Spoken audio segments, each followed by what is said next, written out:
নমস্কাৰ, মোৰ মৰমৰ ছাত্ৰ ছাত্ৰীসকল। মই আজি তোমালোকলৈ লৈ আনিছোঁ শিক্ষক দিৱসৰ বিষয়ে ক'ব পৰাকৈ ভাষণৰ।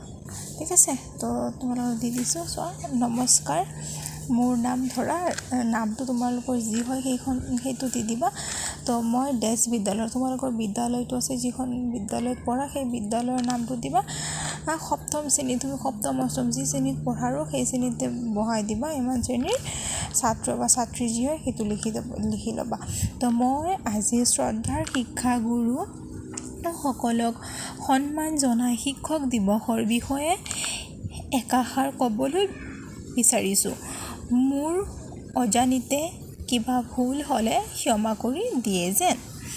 তাৰপিছত স্পীচলৈ আহিবা আৰু তোমালোকে যি আছে ভালকৈ ইয়াত আছে আৰু ভালকৈ ক'ব পাৰা, তো সেইটো ক'ব পাৰা, একো নাই, যাৰ যেনেকৈ কৈ ভাল লাগে আৰু সেই ধৰি ক'বা।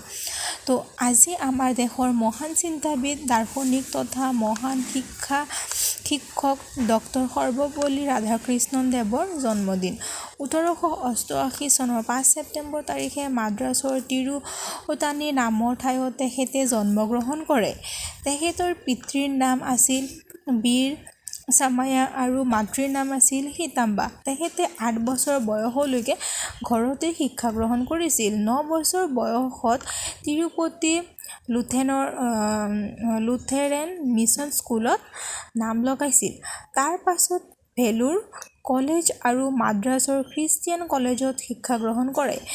20 বছৰ বয়সৰ পৰাই তেখেতে বক্তৃতাৰে সকলোকে বিমুগ্ধ কৰিব পাৰিছিল। ৰাধাকৃষ্ণনদেৱে 1952 চনৰ পৰা 1956 চনলৈকে আৰু 1957 পৰা 1962 চনলৈকে দুবাৰকৈ ভাৰতৰ উপ-ৰাষ্ট্ৰপতিৰ আসন অলংকৃত কৰে। তাৰপিছত নেক্সট চোৱা, ডক্টৰ ৰাধাকৃষ্ণনে ভাৰতৰ শিক্ষা ব্যৱস্থাৰ আমূল পৰিৱৰ্তন আনিবলৈ সক্ষম হৈছিল। তাৰ বাবে তেখেতক শিক্ষা আয়োগৰ অধ্যক্ষৰ পদত নিযুক্তি দিয়া হৈছিল। 1954 চনত তেখেতক ভাৰত ৰত্ন সন্মান প্ৰদান কৰা হৈছিল।